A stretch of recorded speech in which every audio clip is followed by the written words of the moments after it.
ભાભરમાં મારામારીમાં 5 વ્યક્તિઓને માર માર્યા બાદ તંગદિલી સર્જાઈ હતી। ઠાકોર સમાજના રાજકીય આગેવાનો સાથે રેલી યોજી વિરોધ દર્શાવ્યો હતો। રેલીમાં સાંસદ ગેનીબેન ઠાકોર, ધારાસભ્ય સ્વરૂપજી ઠાકોર સાથે યુવાનો જોડાયા હતા।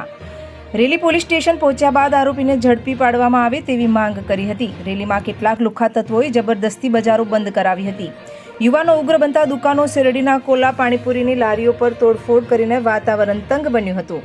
ભાભર પોલીસમાં ટોળા વિરુદ્ધ રાઇટિંગનો ગુનો નોંધાયો હતો, ત્યારે તોફાની તત્વોને ઝડપી પાડવાની પોલીસે કવાયત હાથ ધરી હતી। 5 આરોપીને ઝડપીને તોડફોડ કરવામાં આવી, તે સ્થળે લાવીને રિકન્સ્ટ્રક્શન કરવામાં આવ્યું।